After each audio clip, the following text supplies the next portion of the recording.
Okay, I just finished clearing this guitar body last night. I actually ended up using a semi-gloss, which I'm really happy with, you can see, and I did not wet sand it. I'm not going to touch it. I like the way it turned out. It's not too glossy, it's not too dull, so really happy and relieved at the way it came out. I've taped it twice, 3 times actually now. It's been a real headache, but I'm satisfied and I'm super happy. So I'm going to take the tape off here pretty soon, but I just took the tape off of the neck pocket so that I can fit the neck in there, see how it fits. And I was a little worried about putting it down on the floor, but I stuck my fingernail into this part right here that's going to be covered up by the pickguard, and I can't even tell where it was, so it's pretty hard, and I'm not going to just leave it here, but that doesn't really matter. Let's just move on and I'll stop talking. So here we go, we're going to put the neck in. And you want to, if you know anything about this, you don't want to slide it in this way, you want to put it down. So I'm going to do that now, and it is not fitting in there. So we have some work to do, which is fine. I really thought it would go in without any hassle, but apparently it's not going to. Okay, I got the neck on with some finagling, but what I basically had to do is just sand the sides of the body. So I took my block and some sandpaper and held it flat against the bottom of the pocket and just went this way, back and forth. There's a video from Fender actually showing a guy doing that, so that's kind of what I took my direction from. I did both sides, being sure not to sand down any of the bottom of the neck pocket. But yeah, it's really tight on there now, so the problem is that I don't have any room for the finishing of the neck. The thickness is going to build up for that, so I'm going to have to take even more off. Yeah, I don't want to force it in there and break it. So yeah, it's in there for now, and that's how generally it's going to look. With a lot more work to go. I just finished taping up the neck for getting it ready for spray. And there's a really good video on YouTube. There's a guy, he's Australian, he describes, I think he kind of builds his Strat from the beginning, and there's a really good series on the neck and how he finishes it. So I kind of stole this from him. I'll put the link in the description below so that you can look at that in more detail. But this is how I did it, taking my cues from him. You really just want to, one thing is just make sure that you don't stretch the tape too far over the frets. You kind of want to put the tape down against the edge of the fret and fold it over, then push it down. So if you just put one big long strip of tape all the way down and then try to press it, it's going to shrink up as you go. And then I found that using like the butt end of a razor blade works pretty good for like getting that tape up against the edges. So that's just a pointer, it may help you out. Below the things, I'm just gonna hang this via coat hanger like I did with the body.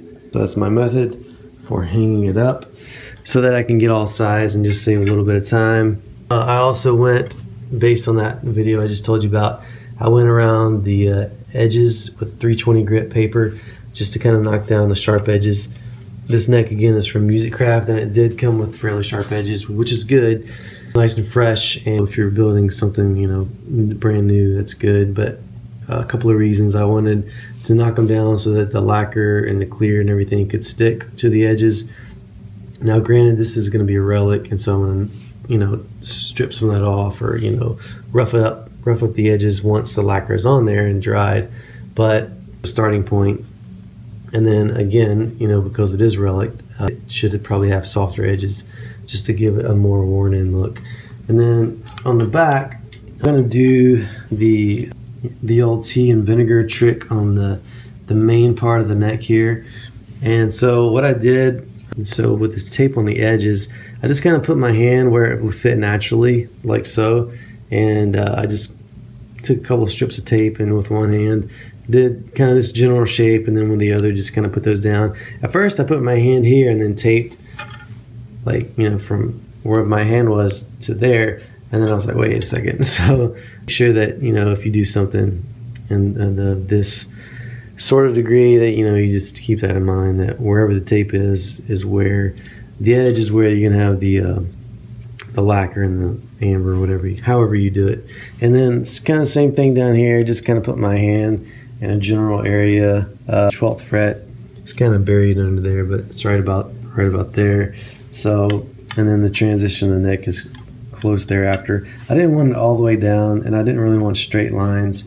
What I'm going to do is, obviously tape those up. So this is going to be bare, and this is going to be a hard line where the lacquer is and the tint. And so I'm going to strip that tape back and then just kind of blend in the edges, sand it really well, and then hopefully the tea and vinegar will just kind of fill in the spaces and blend in well. What I don't want to happen is for the wetness of it, because it will be, tea is obviously water, and vinegar, I don't know about that, but I don't want it to like start popping off the lacquer really bad. I don't think it's going to matter too much because, it's a transition point. So if a little bit more lacquer pops off, as long as I can sand it and, but bottom line is that transition may be difficult. I'm not sure how it's going to work out, but I'll keep you posted. And I just put one quick, one pass coat, I guess maybe a flash coat is what you call it, on the neck to kind of get it prepped for more coats of lacquer as sort of like sealing coats. Stumac and everyone, I guess, is in consensus that you don't need sanding sealer for the neck. I'm assuming because it maybe shows up white and then you have weird splotchy colors on your neck.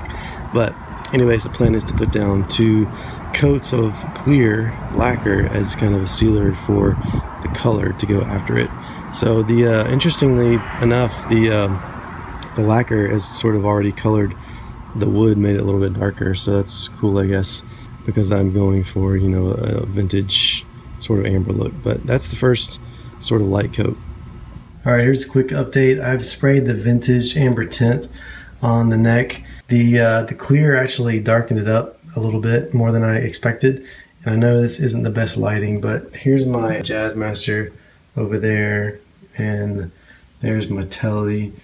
And so I'm holding this, hanging it, and filming it at the same time, so it's a little difficult. But it's a little orangey, but I'm not too worried about it. I want it to be pretty dark. It's supposed to be vintage and relic. And I think when I put the clear coats over top, it'll darken it a little bit more. Hopefully more on the brownish side than on the orangey side. But it will, as I have heard, darken it up a little bit. So that's where I'm at now. I put probably at least 3 passes on there, maybe 4. The thing about this stuff is it's, people say to lightly mist it, but when you do that, it's very difficult to get an even coat. So, when you're using aerosol cans, you're supposed to overlap 50% of your last pass kind of thing. So it's almost the same with this. You really kind of have to have a certain spray pattern, because if you missed it, it can get really just blotchy and stuff. So I kind of found that out as I was trying to mist it.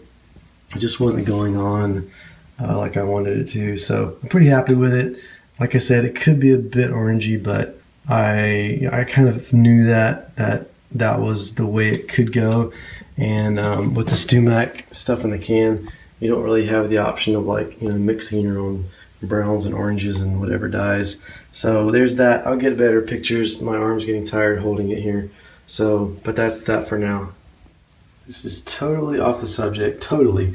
But for you Switchfoot fans, I have right here behind my guitars a, I don't know if you call this a vintage poster, but this is when Switchfoot, and I'm not going to roll it all out, but this is when Switchfoot was a 3-piece band. Back in this is the New Way to Be Human album. But I got this whenever the album came out. I was a big fan even back then, listening to Legend of Chin. But yeah, it's signed by Tim, Chad, and John, all 3 of them. And yeah, so that was before Jerome and before Drew. And who else is in the band? I think that's it, right? Yeah. Yeah, so there's my autographed Switchfoot poster.